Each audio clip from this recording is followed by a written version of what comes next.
Ladies and gentlemen, please rise for our national anthem.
Good morning, everyone, and welcome to a Saturday Stakes edition of Today at the Races here at the Maryland Jockey Club at Laurel Park. I'm Dan Illman, along with Keith Fustel. Keith, two nice stakes races for Maryland-bred or sired performers, and they mostly stayed intact. Only one scratch in both of the stakes. Intrepid Dream out of the Conniver. I think both really good betting races, kind of wide open. Speediness, will take a lot of play. I'm going to try to beat him, but the Conniver might shape up as the best betting race on today's card. You talk about Intrepid Dream being out of there, going 7/8 of a mile. The older 3-year-olds on the fillies and mares, I should say 4 and up. But I tell you, interesting race, the Conniver. And looking at today's card, I don't have any slam dunk selections. We did okay yesterday. Hopefully you played along, but I struggled a little bit with this card this afternoon. Maybe you see it a little bit clearer than me, but we're going to trudge on, though. We're going to try to get through it. Yeah, a lot of different changes in distance in our stakes races, something to consider, especially in the Not for Love, and we'll get to that in a bit. Before we get started, however, I just want to remind everybody, Preakness Stakes tickets are available right now at Preakness.com. It's the 150th edition of the historic Preakness on May the 17th. The final Preakness Stakes at the old Pimlico. We'll run it at Laurel in 2026, and then a brand spanking new Pimlico will host the Preakness 152 in 2027. Speaking of Preakness, Laurel Park has Preakness Preview Day on Saturday, April the 19th, and we have a handicapping challenge, a handicapping contest online and on site, a $500 buy-in, $250 bankroll, $250 to the prize pool, not only cash prizes, but also NHC seats, BCBC seats, and 2 tickets to Preakness 150. All the information at laurelpark.com. Let's take a look at the weather conditions today. Like what I'm seeing outside. The main track is fast, the temperature's 45, and it's going to go up. Yeah, I thought the track played pretty honest yesterday. Horses coming up the rail, wide rallies as well. Speed did okay here and there. But, yeah, all in all, a very good day out in front of us. A little bit of breeze to contend with. But other than that, hey, enjoy. Please come out and join us live. It's warm enough to get out on that apron. Absolutely. After what we've been dealing with this winter, it's absolutely warm enough to get out there, and I expect to see all of you out there in the apron. Let's start things up with race number 1. We're going a 1-turn mile, and now one is a 3-life claimer, 12-5 down to 10. This is an interesting race where we scratch the 5 28-2-3. Midnight Renegade taking a lot of early money, currently at even money. This is the first leg of the early pick 5. It is the value pick 5, a low 12% takeout, 50-cent minimum wager. Keith, you've got a ticket. You swept the pick 5, the late pick 5, with your top picks yesterday. I should have put a ticket in for that, but that's the way it goes. Yeah, we saw the ball okay. No real grandiose prices, but if you did play along, you did okay. Well, for 50 cents, it paid 203, yeah, right? We'll take it. Nothing to sneeze at. This 12% low takeout, early value pick 5. We're going to start you off with 3. 2, 6, and 9, Midnight Renegade, Muscari, and Whiskey in the Jar with some equipment changes there. Here's the single in race number 2, the 4, Be a Skybeam. Can we get Elliott Sullivan on the board?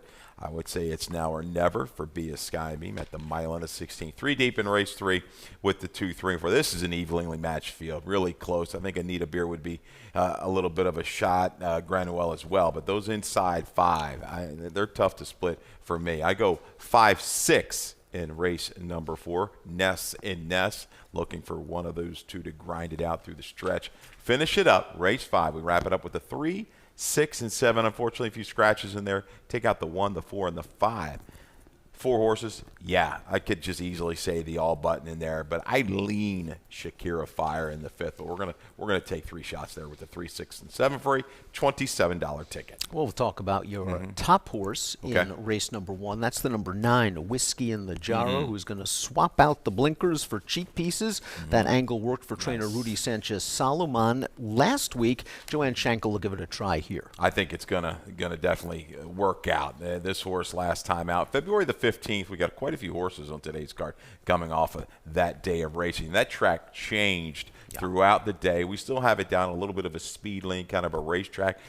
I think Whiskey Najaro was entered for 25 yesterday. Scratch to go here. A little easier spot. Does not like the off track. We're back to a fast track. And you got a little bit of flow in here that's going to be provided, I believe, by Tough Workout. Coming in here with the blinkers on, some sprinter speed to set things up in last second, Louis. But I think Whiskey Najaro is going to have the right kind of run from just off the pace. A pretty good effort 2 races back. Beat 9, but a better group. Gets the setup today to grind it out. Yeah, faced 2 next style winners in that Hagrid's Flame race. You're absolutely right. I don't think this horse likes a wet track at all. Now a big class drop and getting back on fast going. He's very logical, currently trading at 5-2-1. We'll talk about the 6 Muscari because we have a video spotlight for the 6 Muscari. Let's take a look. Also on the 15th of February, started out as a fast track, ended up as a sloppy seal going later in the day. But Muscari was kind of put onto a chase. 4 wide, 3 wide, Dan, and I think caught in between. Has every right to kind of fade away. This horse kept on well. Kept on very well. Again, we said this track was speed friendly. He gets wired, and he's trying very hard. He's been on a chase now from the 3/8 pole all the way down to mid-stretch, and he's showing no quit. Now, maybe the track just helped this horse on the lead beat him, but again, this was a really solid performance for Muscari, a horse that does have the tactical speed to work out a good trip in this race. Yeah, you're looking at the internals comparatively. They changed. This track changed throughout the day. That was a little slower go earlier, a little heavier when that rain hit and that track kind of got a little bit more moisture in it.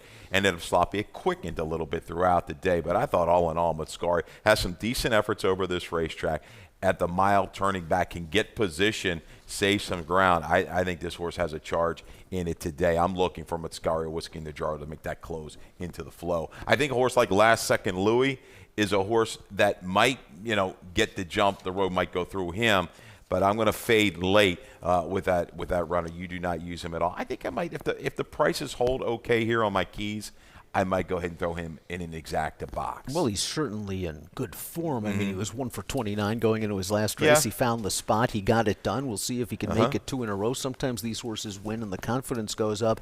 I went with Midnight Renegade. 6-5 is a little bit light for me. We'll see what he goes off at post time. He was scratched sick on February the 28th, but another horse that was wired last time out over a speed-friendly wet track. He was kind of 3 wide, 4 path while in between horses. He's another horse like Whiskey in the Jar horsepower that would benefit if the pace is hot. I've always liked this horse. Kieran McGee had 2 winners yesterday. Maybe he can keep the ball rolling with Midnight Renegade in the opener. Keith's going 9-6, 2-1. I'm going 2-6, 9-4. We'll move on to race number 2. Race number 2 is at 1 mile and a 16th, and this is a maiden claiming event with a $22,000 purse. We've got a field of 6 in here. The maiden claiming price $12,500 down to 10, with Maryland breds eligible for 15. Be a Skybeam, the 4 is 4-5 on the morning line. He's your single in the early pick 5.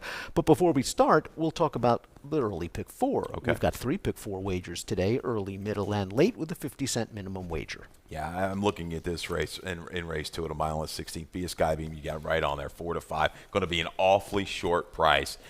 It's come back, a couple good races off the layoff, second to kind of clear winners. I feel bad for your son, just ran him off the screen last time out. Gets a fast track. You're looking at the field. There's really no speed. Yeah.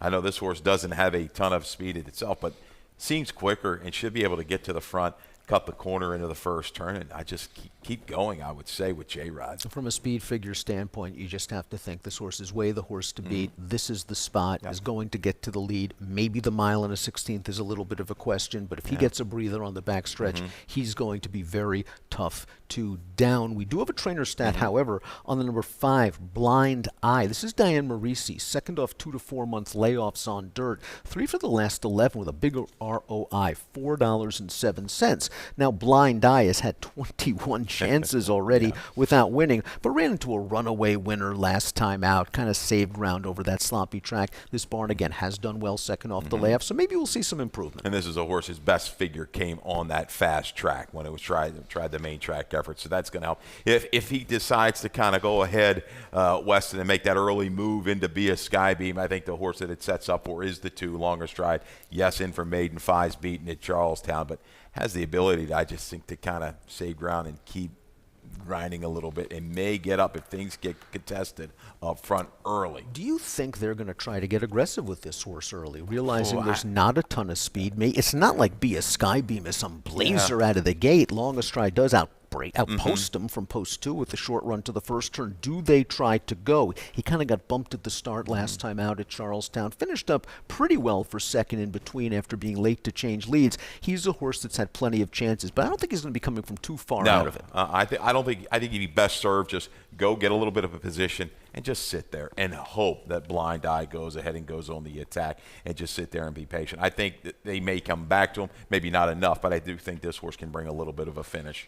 Are we giving short shrift to the number 6, Trip Switch? We don't have this horse anywhere, and he is certainly bred to go 2 turns being by Curl, and he was completely overmatched in his career debut, facing 2 next out winners. With the winner of the race, Jazeel, he came back and earned a 77 buyer, winning a state-sired allowance. So a big class drop here, and getting out to a distance he might like. He's not facing the greatest field in the world. No, not whatsoever, but you look at a $7,500 Curl, and that gives me a little bit of a pause.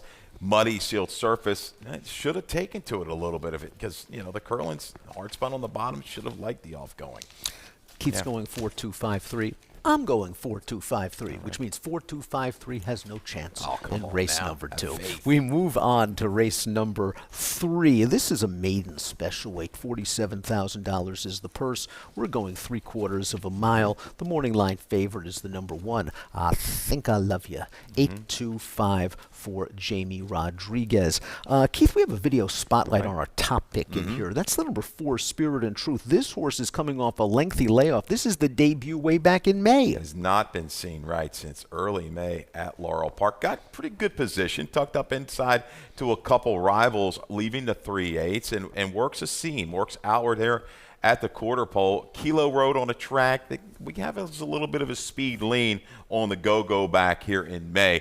I think kept on quite willingly. Kilo Road came back to dead heat in an allowance race. This is willing enough, well clear of the rest.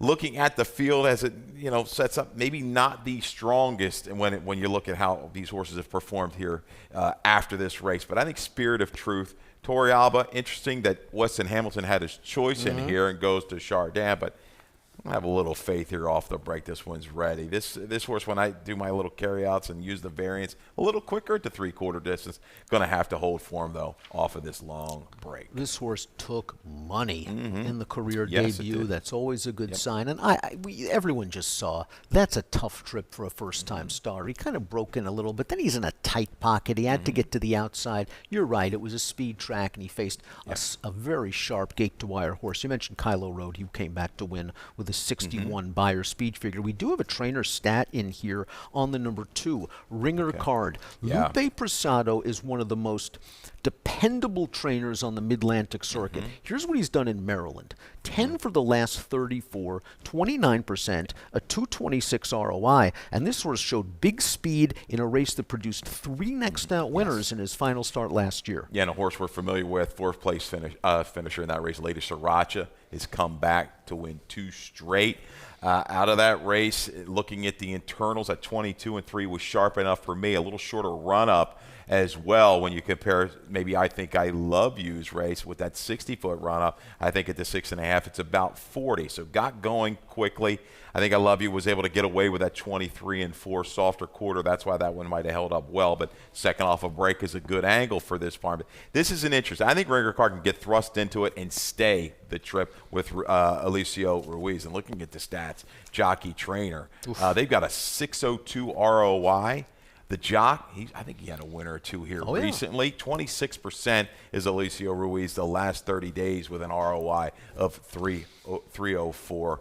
A lot to like about Ringer Card. Turning back to 6, another thing to like, and he should be right in the thick of things when the field turns for home. The number 3 is Chardin. You're right, Weston Hamilton did have his choice on our top pick, the 4 and the 3 Chardin. He sticks with Chardin, going out for Lacey Gaudette, second off the layoff. This horse wore a hood. Lacey will put them on. And this horse ran quite well, I thought, in the first start on dirt. It was stalking a quick pace, kind of eased out in the stretch. I like the way this horse finished up with a really promising gallop out, and had every right to need the race, the first start since August. Might get the same kind of flow in here with Granawell going into it. The 1, I Think I Love You, and Ringer Card, I think should benefit with that race. Tightens her up a little bit. I think might just sustain and get by here today. Tough to split these first 3 for me. And it was tough, and that was a pretty decent group that she was in last time out, with the runner-up coming back, placing in a $40,000 maid claimer at Aqueduct, earned a 57 Beyer. Got to talk about I Think I Love You. Cal Lynch, Jamie Rodriguez, very high percentage connections. Looks like the speed nearest the rail. Yeah, 23-4. I mean, okay. I didn't really go down and break them down that particular race day, but a little soft in my opinion. She might have to work a little bit harder. She got that little breather early. The challenges came very game to the wire, only beaten 3/4 of a length when it's all said and done. Another one going second off the break could move up a little bit. I think the race is going to go through Ringer Card, I Think I Love You, and then we'll see if Spirit of Truth can move into it. Keith's going 4-2-3-1. I'm going 4-3-2-1 in race number 3, and we'll move on to race number 4. Race number 4 is a starter optional claiming race. The starter allowance level is $20,000. The optional claiming price $30 down to $24. Rider switch on the 4, Coquito. Victor Carrasco takes them out. We have a field of 6 in this race, and that's good because it's the first leg of the Chesapeake Pick 6, which is a 20-cent wager. And as you see, we've got a 5-figure carryover, 10,867. That means Brooksy didn't hit it yesterday. No. I know he's all in again today. He'll be back, and he's working towards that level. I think we've got a free hot dog in the offing. It's going to be probably coming next week, Brooksy, so hold on tight. Yeah, 11,000 basically. Let's call it 11K to get you started with this carry for the Chesapeake Pick 6. Again, 20% takeout, 20-cent wager. Also, race 4 is the middle Pick 4. Middle Pick 4, 50-cent minimum wager, and we start out with a pretty competitive group. It's only a 6-horse field, but I think you could make a case for several horses, as you see with our top selections. We're going to start things off with the number 4, Coquito, my top selection. Again, Victor Carrasco on. We do have a trainer stat for Rudy Rodriguez. Last out winners, recently good numbers. 3 for the last 11, 27%, 275 ROI. You're going to throw some cold water on me. I got a little bit of, I'm going to douse you with a little bit here. I've got him 1 for like 24 the past 2 years on the Laurel dirt. Only 5 times in the money. It shocks me when I looked at that and brought that stat up. But, man, you're talking about a horse that could really trip out in here. Coquito, I like this. Woohoo Jackie Blue just to the outside and Social Lady. They don't have close to her speed, and you got a horse like Popover Girl and Ginger Girl going, I would think. I mean, she should set a great trip, prompting the pace and proven at the 1-turn mile. I don't have her in. I'm going to use her underneath. I think I'm going to end up having the Key Social Lady because I think we're going to hold a little value there with the 6th, the Nest Runner. I like this Reclaim. I like how she was able to kind of reel in not a loose leader, but the pace setter in that race at Parks. Proven back numbers for this barn. I'm hoping things get a little contested, say, mid-turn to upper stretch, and she can gradually move into it. But let's look at Woohoo Jackie Blue as well. Similar running styles for both of these Nest runners. She comes off a good second just behind She's a Rolling Stone in mid-December at Laurel Park. This was a nice effort for Woohoo Jackie Blue. We see she's kind of down inside in mid-pack. She's going to get a split right now, and now Jamie's going to get to work on her and ask her for a little bit of run, but she's in behind horses. Where is Jamie going to go here? He's going to alter course back down to the inside right here, and he is going to find a hole in between horses, but at this point he is still over in behind. Yeah. Now he gets the seam. He still has some time, and Woohoo Jackie Blue almost makes the most of it. This is a really strong run, the final 16th of a mile. She's a Rolling Stone. Look, gone there. Had the jump on her. She's working through traffic, is Woohoo Jackie Blue, but she dives inside and really closes up gamely. Only start over this racetrack, proven that she likes it. I think she's tough right here, but going to need a little help. This is a tricky race. This first half of a mile is going to, I think, set things up one way or the other. Ginger Girl, what do you do with her off of this little bit of a break? Very dangerous, dropping in class, getting back to her best distance. She's a perfect 3 for 3 at Laurel Park going the 1-turn mile. We're going to have to deal with a little bit of a layoff, but we do have a positive trainer stat for trainer Joanne Schenkel with the 2 with Ginger Girl. I think we do. Stat? Yes. Maybe? Do we? I don't know. There it is. 6 for 26 between December the 1st and March the 2nd. So this barn has been very steady for the last 3 months or so with a $3.28 ROI. I trust Ginger Girl. I'm a big fan of this horse, and I think at this class level, she's very dangerous. As we said, it is a wide open race. Keith's going 6, 5, 2, and 3. I'm going with 4, 2, 5, and 3, hoping that Kinkito can win her 4th consecutive race for trainer Rudy Rodriguez. They only lost during the span with another trainer, Lisa Reed, up at Finger Lakes. 4 up, 5 down. We still have 2 stakes races to analyze on a beautiful Saturday morning at Laurel Park. We'll be back in a second. Baltimore! To the city of Baltimore, to all the fans watching around the world, riders up! They're off in the Preakness. All eyes of the world will be on Baltimore. They're head and head. Seabiscuit leads by a length. Seabiscuit is the winner. And it was a powerhouse race again by the big, strong Secretariat. Sunday Silencer takes the lead at the quarter pole. American Barrow, phenomenal in the Preakness. And the filly did it! Rachel Alexandra!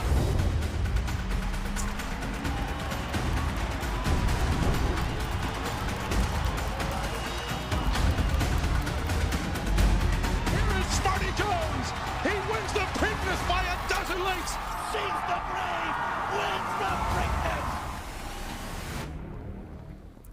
Welcome back to Today at the Races on a Saturday morning at Laurel Park. We're getting set for the late pick 5. It starts in race number 5. Let's take a look at this field. It's going 3/4 of a mile. This is a race for 3-year-old fillies. It's an open allowance with a claiming option of $75,000 down to $65,000. Now, unfortunately, we have 3 scratches: the 1 tip line, the 4 new boots, the 5 Rapido Rosa. But it is the first leg of the value pick 5, and you're going to want to get involved because it's one of the most horse player friendly wagers in the business, if not the most horse player friendly wager in the business. We have a low 12% takeout for your 50-cent minimum wager. Absolutely. We got a ticket for you, too, as well, for the late value pick 5. Callie Francois, she's got a ticket, $48. She's going to start us off with a single. And I can see the race going right through Great Andre for Jerry Robb. Going to project a little maybe improvement, lay 6, but coming off of that break, that hasn't been the best angle. But I like how this single starts you because I do think they're going to have to come and get Great Andre once they turn for home. Race 6, 3 deep, 2, 6, and 8. I think this is a very difficult race. The maiden claimers, these are the 3-year-old fillies going the 1-turn mile, scratch the 5. Ryland's looking lucky. I do think you've got a spread in there. Race 7, 3 deep as well, with the 6, 8, and 9 in the conniver. Scratch the 1, Intrepid Dream. Lots of ways to go. Spencer Tierra really been good with the blinkers going on. Race 8 with the 2, 5, and 6. SS Sinatra, I think, will be sent from the inside. You're also going to use Hit the Road Jack. She likes speediness as well in there. And Callie's going to wrap things up here. 4 deep in race number 9. These are the maiden claimers. 1 mile and a 16th. Scratch the 6, Speedy Alex, and the 7, Knucker Punk.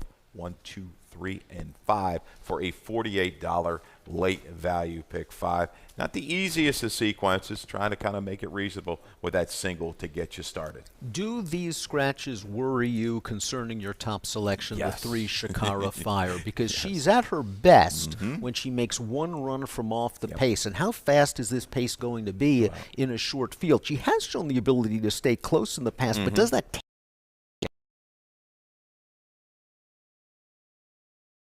She wants to take back a little bit and make that run. Rosa is out. That was other Corrales. Maybe keep Great Andre honest. Yeah, the scratches definitely, I think, hurt a little bit here for Shakira Fire. Still good, though. Back on Lasix, turning back a furlong. I think she's going to be okay.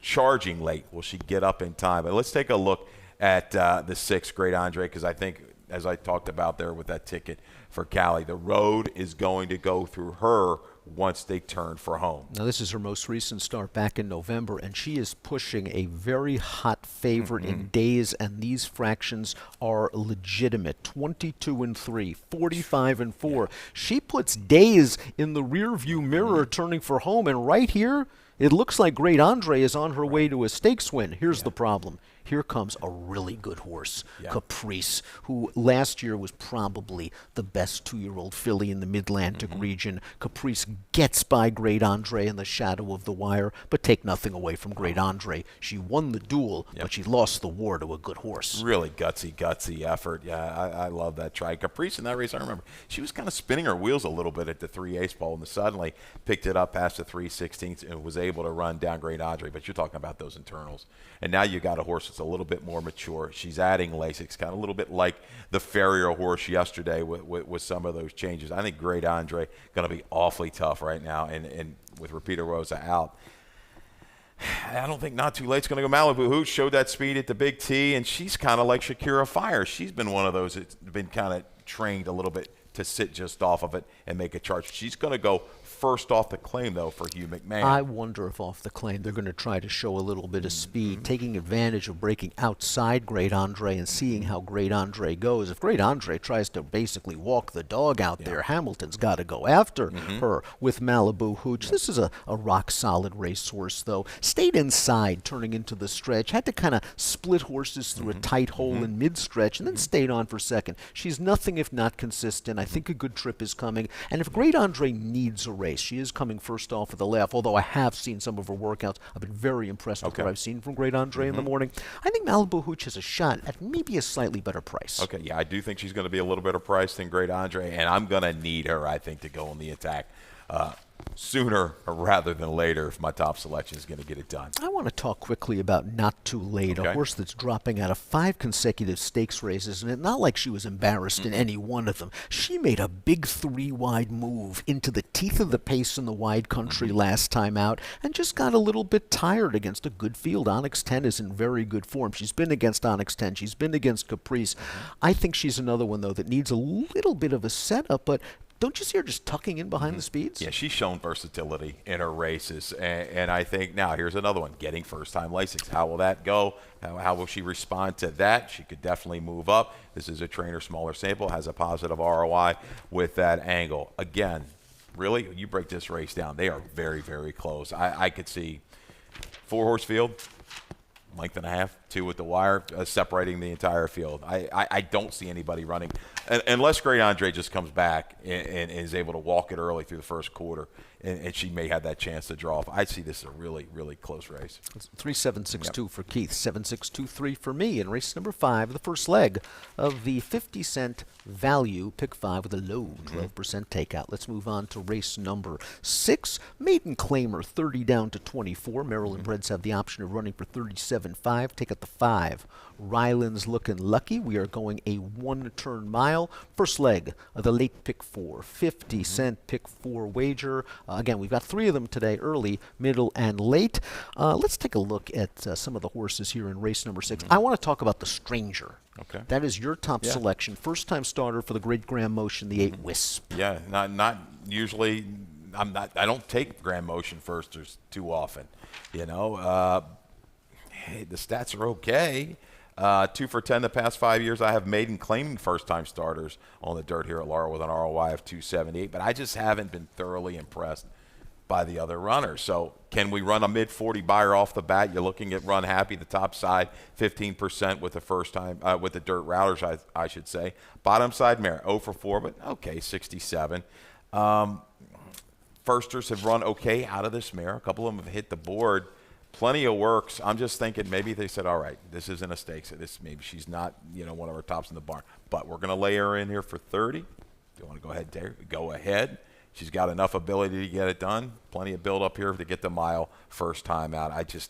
I don't trust anybody else. There's some speed in this family by Run Happy, champion sprinter. The Damsa have to a Dubai Golden Shaheen winner, although that race came on the synthetic. The Damsa have to another Grade 3 stakes winning sprinter on dirt. So there's speed in this pedigree, and I think the early money kind of is going to tell the tale with Wisp. And I think I would really be happy if she's able to kind of break sharp and go ahead and clear, because you're right. When you look at the flow of this race, there's not a ton of it. Wacolia Ladies' horse has been throttled down in a couple races.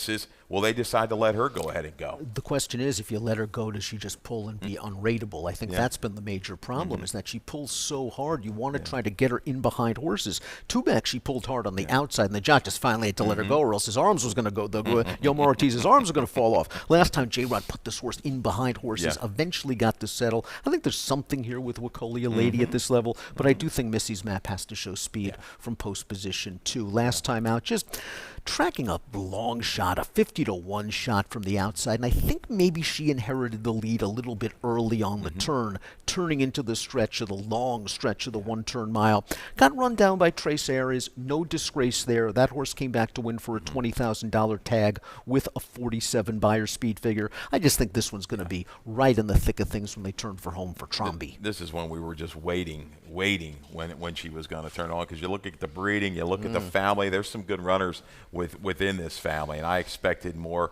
Maybe it's now the addition of Lasik second time. She improved greatly there at the 1-turn mile. Maybe got lost a little bit on the lead, but encouraging Trace Aries the way she came back and run a 47 buyer. I think Divining Smile, it's a horse that we have in the mix. I think, she wasn't able to stay close to those internals last time out, but she ran sneaky good the last 1/8 of a mile. I think she can lay closer moving out to the mile. Second time Lasix is a user for me in a real wide open group. I'll let you touch upon Fur Elise out of the mare Tease. Yeah, tough old mare, but she's been productive.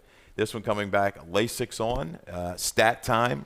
Right? Yep, you had a stat time for Chucky Lawrence. Experienced horses, non-first-time starters, racing with first-time Lasix on dirt. This is a big angle for the barn, almost 30% winners, a $3.62 ROI, and maybe Lasix is just going to make all the distance for Fur Elise. Just take a look at the last few races. Turf, 3 starts back, throw it out. 2 starts back, runs into a horse that wins by 12, probably overmatched. Last time out, again, catches a sloppy track that she might not have liked. She just might be dirtied up, and if the Lasix wakes her up completely, I could see this horse really taking a big step forward for Chucky Lawrence and Michael Sanchez. Absolutely. One of these is definitely could slip through the cracks, and I think you're going to get 6-8-1 on that one when it's all said and done, because there is some dirtied up form recently. Interesting. I like the late energy comment when well beaten. That's a little bit of a tell. Okay. Yeah, not a bad performance, certainly in that race against a runaway. Yes. 8-1-2-4 for Keith, 2-6-1-3 for me, and race 6, the kickoff leg of the 50-cent late pick 4. Time for some stakes action here at Laurel Park. Race number 7, we're going 7/8 for state bred or state sired. The $75,000 Conniver Stakes will take out the 1 Intrepid Dream, but as you see from the morning line, it's wide open. Spencerian, the 9, is the 3-1 morning line favorite. I want to start things off with Spencer Tiara, however. That's your top selection in this race, and you mentioned it earlier on. This horse has just really put it all together with blinkers. Yeah, I wish I would have used this as a video spotlight. Maybe we can kind of work it back for the afternoon. Phil, maybe. But, yeah, we're going to go to the Spencerian video. That's fine. But Spencer Tiara off the last time out, having the steady to 3/8. Really, blinkers are gone. This horse is going to be sharp and prompting pace. Let's look at Spencerian, though, the 9 today for Hugh McMahon. Yeah, Spencerian was sort of in the pocket here and was urged along on the turn. But what I like is once she got down towards the inside, she really kicks it into gear, and she is really firing in here. This was a good performance for Spencerian back on December the 21st. She then came back and she faced Miss Bucaro. She got wired by that sharp horse in a race where the runner-up would come back, hit the board in 3 consecutive stakes with buyers of 90, 89, and 80. She fits very well at this level and is well drawn. 3 wins at the 7 furlong distance. You look at nobody with the speed of Miss Bucaro in this particular race. I do think Stick with the Colors is going to have to send out of there from the inside, but Spencer Tiara, Spencerian, they get the first runs. If things don't get crazy, I do think they can extend it and take it as almost maybe their own little duel from the top of the stretch home. I was talking to Lizzie Merriman early this week about Spencer Tiara, and she said that Spencer Tiara can be easily intimidated. So last time out when she had to kind of steady a little bit and take back and then re-rally, that might have taken a little starch out of her. Add in the fact that she was in against a horse that might be really good, a horse that came off of a long layoff to make it 2 for 2. And I think it makes Spencer Tiara's effort even better than it looks on paper. There is an old class master in this race, and that is the 8. She's not that old. She's a 4-year-old filly, but she's danced every dance. It's Call Another Play, and we have a video spotlight for Call Another Play, pulling off an upset last time out in the Geisha. She got a beautiful trip and ride from Michael Sanchez in this race, just tracking the speed and working in-out. Yeah, back here to 7/8 of a mile today. I think it's going to work. I think she has the ability. Been a little bit patient. Call another play off of this race. And scratched, I want to say twice. I think it was going to be a little bit too quick. One of those races might have been an off track, which she doesn't look like she cares for at all. But this is kind of the old call another play, right? She's only 4. But she put it together and closed up and kicked clear of some okay horses. Some horses that would work right along within this group. So, yes, I think if she gets kind of that any kind of contested pace up front, she'll bring a charge here for Trombetta. I'm reaching for a price with the 2 Angel Art. Mark Schumann told me earlier this week this filly really likes being down inside as she was last time out. No real excuses that day. Maybe didn't break great, but was able to get to the inside, cut the corner. Looked like she had some momentum, and maybe she flattened out just a bit. Perhaps 7 is a little far for her, but breaking from the inside now with the scratch of the 1, I think she's just going to be saving ground every step. And Schumann said the plan is this. You've got to time it right. Don't move Sheldon Russell until they turn for home. Yeah, and I think this is she's the time to try this company is right now. She's in the best form of her life. I did not see that race 2 races back. She was sharp to the front. She's showing versatility right now. Right, covered up trip I think around the turn, and don't move too soon. 3/16 pole. I think you better start rolling then. He's going 6-9, 8 and 4. I'm going 2-6-9 and 8 in race number 7, the Conniver. We move on to race number 8, the first leg of the late daily double in the $75,000 Not for Love Stakes, going 3/4 of a mile for Maryland-bred or sired performers. We're intact with a field of 7, and Speediness has been very good. Let's take a look at Speediness's most recent race. Consider that this race, this race is on November the 30th, and Speediness is fast, whether it's going long or whether it's going short. Yeah, this is the race going back to November, right? This is the City of Laurel Stakes. And just look at the internals. This horse gets put right into it.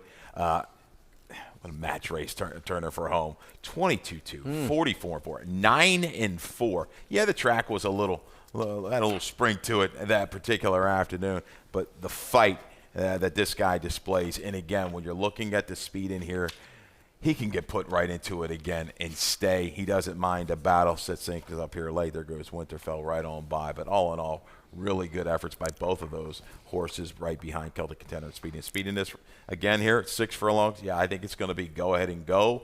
Measure some horses to the inside. I think SS Sinatra's got to go, but is he really even fast enough to stay if Speediness wants to turn on the jets around the turn? Usually when you think a horse is cutting back 3 furlongs, you think maybe their speed will be dulled. I just don't think it'll be the case with Speediness because of what you said. You saw the fractions last time this horse was sprinting. 22-44 kind of speed. I think he's going to be up and on the lead. I think he's very dangerous in this spot.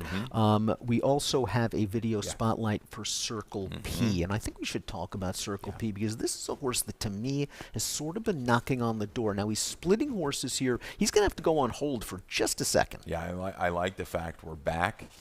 We're back this a fast track. We're back a furlong. This horse is 2 for 3 at 6, 3 for 3 in the money, and gets this run. And here's another key horse, right? Celtic Contender, running against the right kind on this fast track. Rolls up the challenge, a touch early, and just couldn't quite, sustain that last eighth of a mile, but willing enough. 3/4, he's going to have to work out a trip. But you just saw there, he got positioned into a fairly decent flow by the 5/16 pole. I think he's going to need to do that again and unleash it. He has a very nice short burst of speed, a good turn of foot to get him right into the mix. He was in against Celtic Contender, who might at that point in time been a better horse. And talk about being in against the right kind. Quince Brew his last 2. So this is some class relief for Circle P, and I think he's very, very dangerous at a nice price. Let's talk a little bit about Hit the Road Jack, the number 5. I was talking to Rudy Sanchez-Solomon earlier this week, and he was unsure whether he wanted to run Hit the Road Jack in this race because, like Speediness, he's been doing a lot of his running in longer distance races. Great sign that they're running this horse in here, and he has been knocking on the door. And caught behind 49 and 3, behind some really good horses. Speediness, awfully cool on that speed favoring track on the able to close up almost 4 lengths for that last eighth of a mile. He is versatile enough. Interesting. We're going to get X-Man today taking the mount. I think he can lay closer if needed. I think he's just got natural speed. It's just when they want to use it. He's got to be within a couple lengths turning for home. I don't want to see this big charge from him. I don't know if that's going to be the right move. I think he's got enough flow, X-Man, to get him going. If he's in range upper stretch, watch out. 5, 4, 6, and 7 for Keith. I'll see if Speediness can do it again. He does have a tendency to wait on horses when he makes the lead. You might be screaming wire at the 8th pole. 6, 5, 3, 2 for me in the Not for Love. Let's wrap things up with race number 9. We're going a mile and a 16th. The purse here is $41,000. We're going to scratch the 6 and the 7. This is a maiden claimer for 3-year-olds, 45 down to 36. Maryland-sired horses may waive the claiming price. Let's start things off, Keith, with the number 2, Veneto. We have a video spotlight on Veneto coming out of a good performance last time out. Yeah, and look at those internals. This horse was turning back in distance, got a good sealed surface, 22 and 4, 46. So making that move around the turn. Veneto runs really, really big this particular day. He's going to be able to close in. Chesapeake Dream, the winner, I was hoping would run a little bit better yesterday. Did not. But this horse is able to kind of sustain. Left lead there. That's the problem. Past the 8th pole. We're concerned about that. Has had a couple chances going longer. Maybe I just kind of fell for the 61 buyer that jumped up out of nowhere. Can he duplicate? Can he pair up? That's going to be a major, major question here. And you don't want to take a super, super short price on this guy to end things up today. Jose Corrales on a roll recently, 3 for 13 between February 23rd, March 2nd. Big return on investment. Yeah, Veneto, that's been the issue. You could argue if he changes leads in that race, he wins. But maybe he doesn't need to if he runs back to that buyer speed figure. He has a bad habit of not changing leads in his races. Hacksaw Ridge is going to be the horse to beat, breaking from the inside post for Brittany and Sheldon Russell. We do have a trainer stat for Brittany. Second-time maidens making their second start in a route. So, okay, they debut in a route race. They come back in a route race.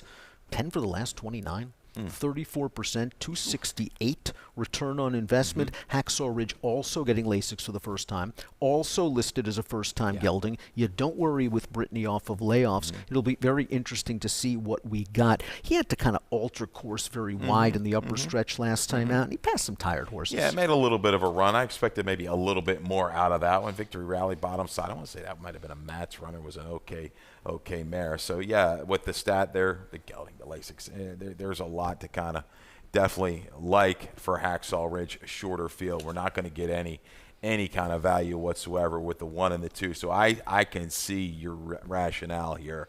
Dad joke, if you got to dig a little bit.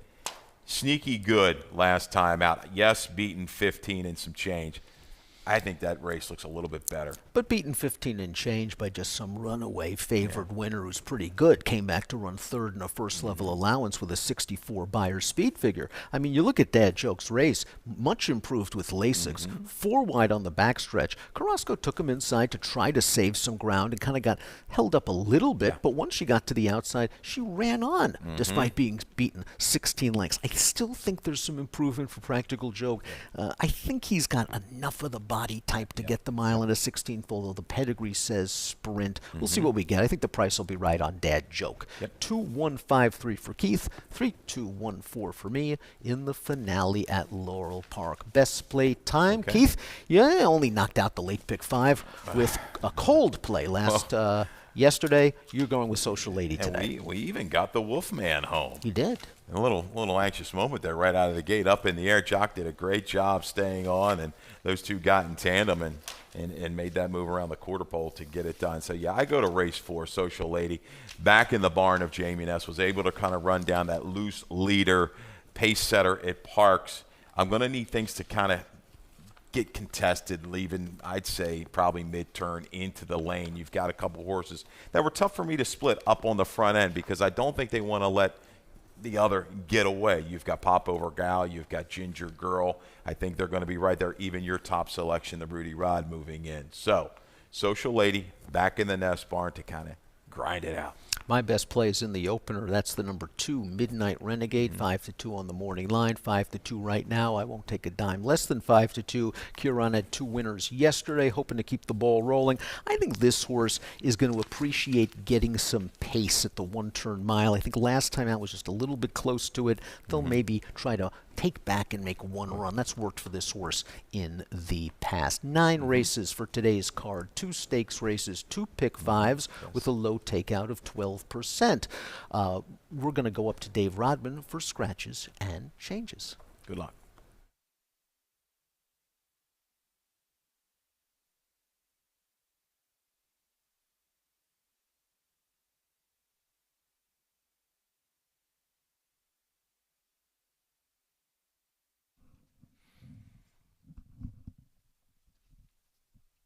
Good morning, everyone, and welcome to Laurel Park. Track is fast.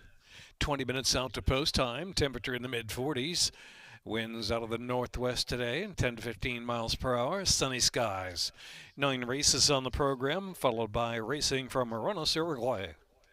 Here's a look at your Laurel Park changes.